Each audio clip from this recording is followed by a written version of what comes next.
Good morning, everybody. Welcome back to another session of research and publication ethics.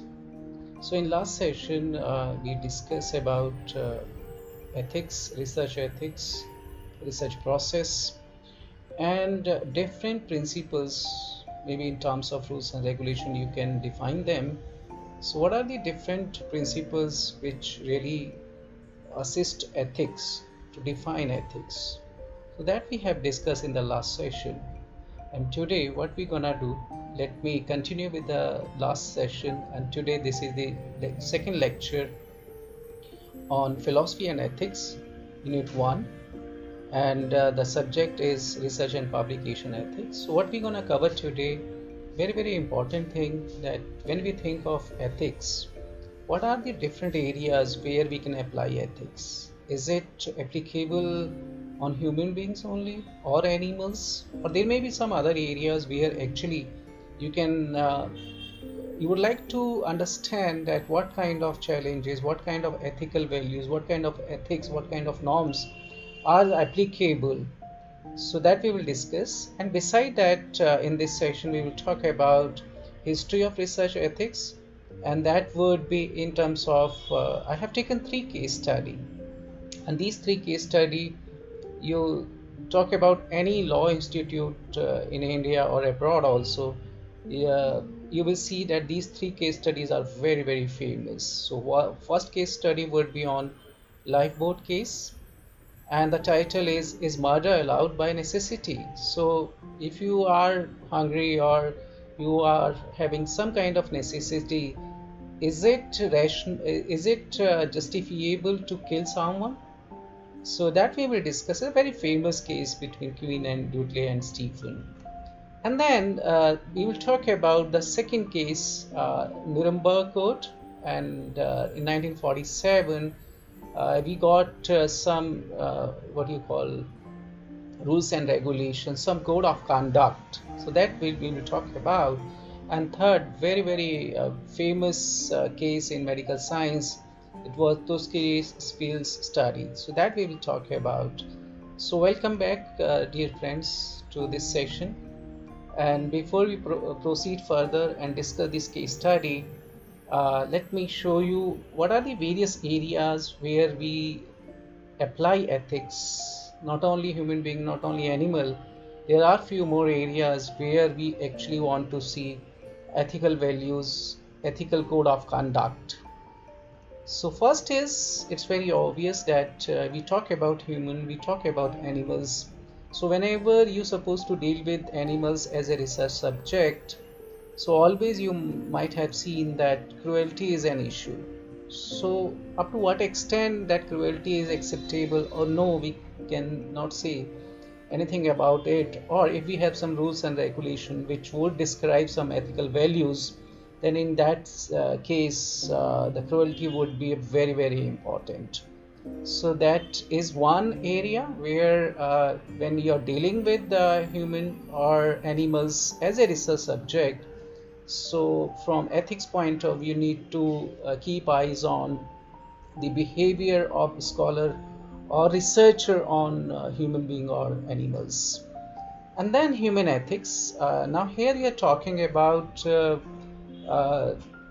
dealing with human as a research subject, social issues, because we all are if you talk about human being, we all are social animal. So when we interact, when we behave, we all behave and interact in a society, in a community. So we need to understand, are we going to hurt someone, or whatever we reflect on, whatever we say, whatever act or react we have, are we really going to harm someone? So that ethical values, that is another area where we need to understand ethical values. Beside this, because if you think of all stakeholder or the resources, because as a human being we consume resources, the natural resources, so that would be a kind of input for human being, and whatever through our act or through our reaction, whatever we give to the society or to the nature or to the environment, so here the center point is human being. So as a human being, we take resources, natural resources from the environment and give back something, maybe pollution, maybe something which is really harmful to our environment. So we need to draw a line, we need to keep some standard, and especially when you deal with genetically modified organism, the hunting and killing of endangered species all fall into the ethical area, ethical values. Then, as a scholar, as a research scholar in social science, or maybe in humanity, social science, literature, or other areas, we all work for what? We all work for not only to solve a particular problem, but we want that our research should be published. And for what we want our research should be published, the reason is simple. We want more and more citation for our work, because that gonna give us some kind of credential. It gonna give us some kind of impact factor. I'm talking about journal. And as far as individual is concerned, H index or I10 index or G index. So these all index gonna help to enhance your credential, and that will really help in API for our if promotion is an issue, right? So that would be another kind of ethical area where we need to work on. So these are four different areas: human animals, human ethics, environment ethics, and scientific community. So this is the right time, because you all are research scholar. You need to think, if you are going to harm the environment or natural resources, there are code of conduct, there are ethics, there are ethical values we need to follow as a research scholar also, because whatever work you do, whatever script you write, whatever data analysis you make, you need to think twice before you collect data, because consent of a person would be important. So in a what you call research process, in different steps of a research process, you would notice that there are some ethical values, ethical code of conduct attached with the research process. So we'll talk about that. So now we move further towards the history, and history is basically, if you define history, it's basically his story. So his story is something, basically it's a kind of story which has been occurred in the past. So this is our duty, this is our responsibility to learn from that story. So history is all about story, and here we're gonna have three story. The first story is very famous. It's on lifeboat case, and this was the case, very famous case in 1884, and the title was "Is Murder Allowed by Necessity?" So it was between Queen versus Dudley and Stephen. So we will discuss about this case. And the second case, Nuremberg Code in 1947, and then we will talk about Tuskegee study, which held in 1932 to 1972. So start with lifeboat case. Here you can see the picture. 4 people are on this boat. So this was a real story, and this was in 1884, and this was between Queen versus Dudley and Stephen, 19th century British law case, very famous case. And it was a very sad story at the sea. The ship foundered in the South Atlantic, 1300 miles from the Cape Town, and there were 4 in the crew.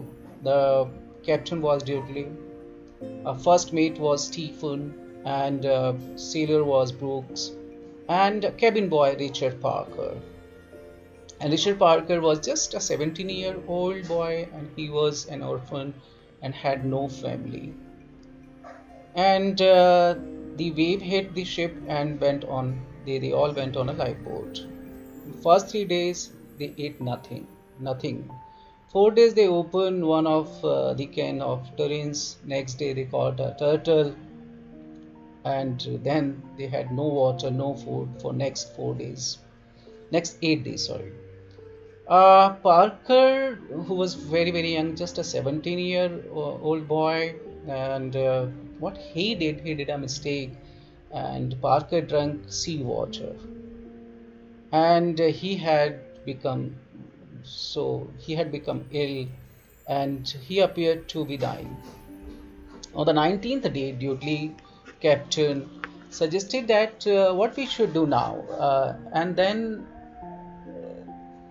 uh, he decided, let's have a lottery, and that draw will decide that who will die, right, among all four.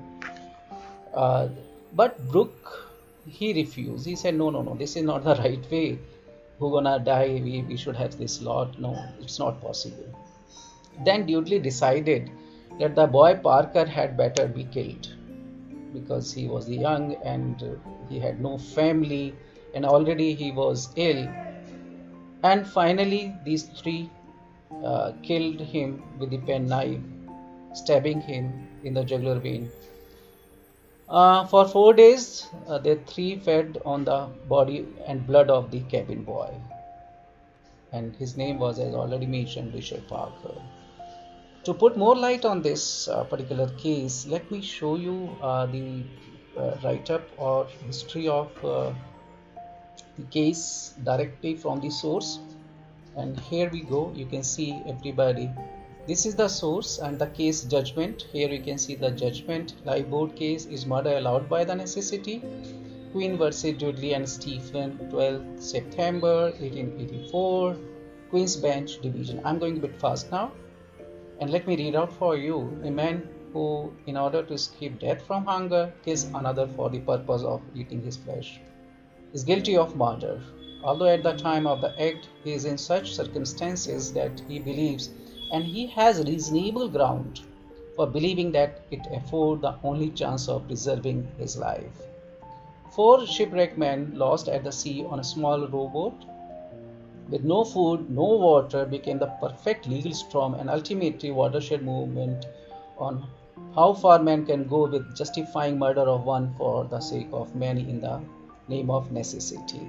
The 3 oldest, led by the captain, killed the youngest and the weakest, the cabin boy, and so as to give themselves a chance to survive until rescue. 3 days later, the 3 survivors were rescued with blood and human flesh under their fingernail and the bottom of their dinghy strewn with the remains of Richard Parker. It happened when a small yacht being sailed to Australia by an experienced English seafarer, Tom Dudley, and his mate Edwin Stephen, Edmund Brooks, and the 17-year-old cabin boy Richard Thomas Parker. Suddenly, the 4 men were crowded in a small dinghy lost in the middle of the South Atlantic. Here, the more information is given. Parker gave way to temptation and began to gulp down seawater. It had the inevitable effect. He began to speak deliriously and gave some appearance on imminent death. The other spoke of the unspeakable, especially Dudley, and drawing lots was raised, but Brooks hesitated, and in the result, the evidence as to whether lots would even draw was inconclusive. So, when July 24 dawned, with the Parker breathing heavily, apparently came out and sunken into the bottom of the open boat, Dudley had the water withal to kill slowly by bleeding him before natural death occurred as to salvage the blood. And Dudley evidence, no vessel appearing on the morning I made sign to Stephen and Brooks that we had better to do it, but they seemed to have no heart to do it. So I went to Poy, who was lying at the bottom of the boat with his arm over his face. I took out knife first, offering a prayer to God to forgive us for what we were about to do and the rash act, that our soul might be saved. And I said to the boy, Richard, your time has come. The boy said, what, me, sir? I said, yes, my boy. I then put my knife into the side of the neck. The blood poured out and we caught it in the boiler and we drank the blood while it was warm. We then stripped the boy, cut it open and took out his liver and heart, and we ate the liver while it was still warm. It was a terrible scene, later described by the survivor. They described themselves, we could not have our right reason They were rescued on 29th and by the beginning of September had been landed at Falmouth, England, where when questioned they made no secret of what they had done. To some local they were heroes, but it was homicide by any definition as set forth by the verdict. So this was a case between Queen and Dudley and Stephen. So this is a case in the history of ethical values. Um, can we kill someone to survive? And here you see the title of the case is Murder Allowed by Necessity. So this was a very famous case. This is a very famous case to understand ethical values.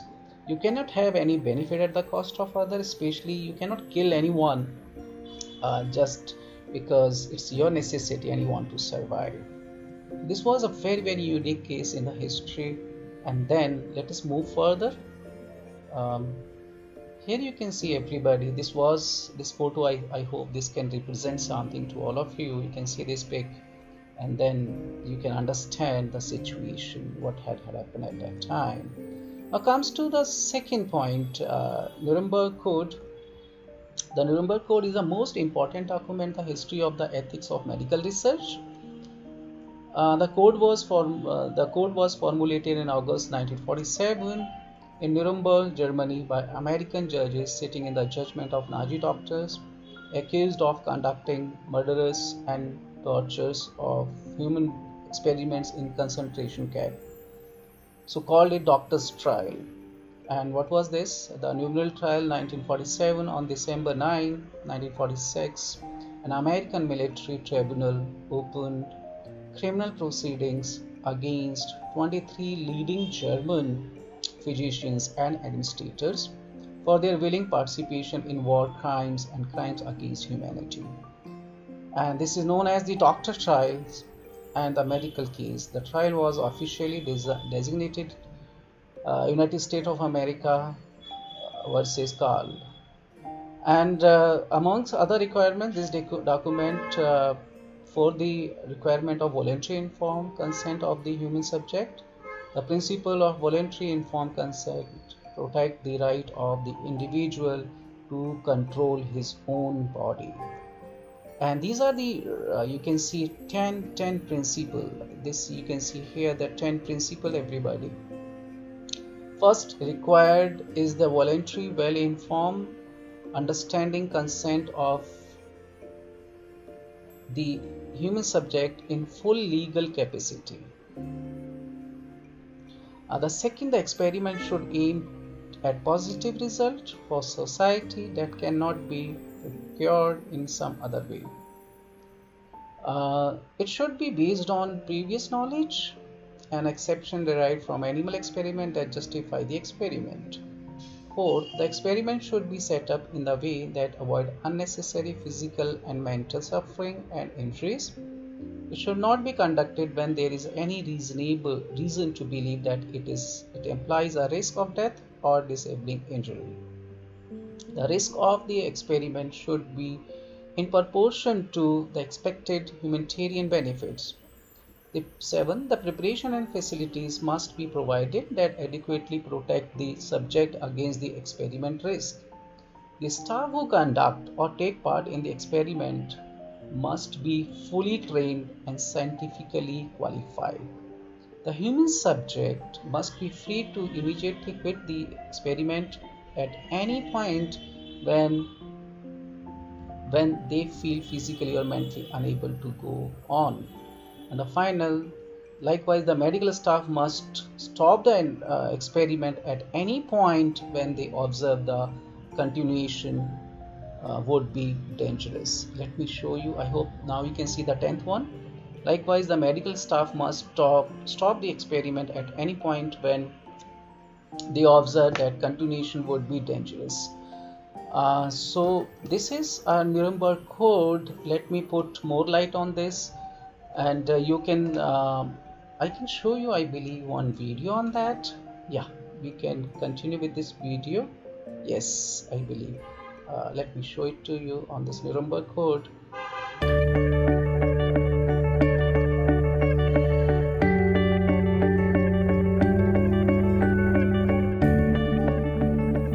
focus in the United States on research ethics began with the news of the research done by Nazi physicians on concentration camp prisoners during World War II. There was a war crimes trial held in the city of Nuremberg, which produced the Nuremberg Code, the first international code of ethics for research on human subjects. In the United States, interest in the topic was reawakened in the mid to late 1960s when we got reports of unethical research being done, including the Tuskegee syphilis studies, are some of the key cases that attracted the attention of the United States Congress to the issue. They studied quite a number of other suspected cases, and in response to this, created a national commission called the National Commission for the Protection of Human Research Subjects. One of its most famous products was the so-called Belmont Report. I personally, as a consultant to the Commission, was the co-author of the Belmont Report with Tom Beecham, another consultant from Georgetown University. We had no idea when we wrote this thing of what influence it would have. We thought it might guide the development of regulations in the United States, but instead it became the standard declaration of ethical principles for research, not only in the United States, but in most of the rest of the world. And although we must be evolving our ethical standards in order to be responsive, not only to the technological, but other standards, evolution of other considerations relevant to the time, but we have to be on guard against what I call the appearance of infinite malleability. That is, we'll change the ethical codes any way that's necessary in order to allow the science to go forward. That's something that I believe we cannot do. We cannot simply be responsive to the technological demands of scientific development, but we must give them due consideration and come out with standards that are responsive to all the relevant considerations of the time and place. Okay, so this was Nuremberg Code, and here we were talking about this. Okay, so this was we have discussed. So the Nuremberg Code is the most important document in the history of ethics of medical research. The code was formulated in August 1946 in Nuremberg, Germany by American judges sitting in the judgment of Nazi doctors accused of conducting murderous and torturous human experiment in the concentration camp. So this we have discussed, and here we have these 10 points which actually showing Nuremberg Code. Let me put some more light on this. Basically, Nuremberg Code in 1947, basically it was a very famous case. It was a kind of criminal proceeding against 23 leading German physicians and administrators for their willing participation in war crimes and crimes against humanity. It was horrifying procedures, and horrifying procedure was conducted for research purpose on thousands of concentration camp prisoners without their informed consent. So here you see the first, what is important, the well-informed consent, well-informed legal consent. So that was the summary of this Nuremberg Code. That when, as a scholar, you think of collecting information, collecting some data, privacy may be an issue. There may be other issue also, ethical issue may arise. So when you collect data, what you need to do, you need to take prior consent, right? And I hope in law you have studied who can give legal consent, right? So that would be without any caution. He should be he should be in a legal capacity, right? Sounded mind. So that are the few features of a person who can give a consent. That should be a free consent. So here we need to think of informed consent, and that was the summary of, or that was the takeaway of this particular case.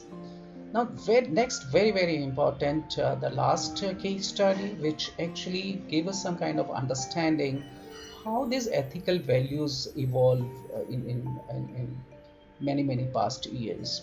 So next is the Tuskegee study, which was there in 1932 to 1972, and Tuskegee study was basically a research project conducted by the U.S. Public Health Service, and it was research conducted on 600 low-income African American male, and 400 of whom were infected with syphilis, and they were monitored for next 40 years, 1972 to 1950, and free examination treatment were conducted on them, but participants were not told about their disease.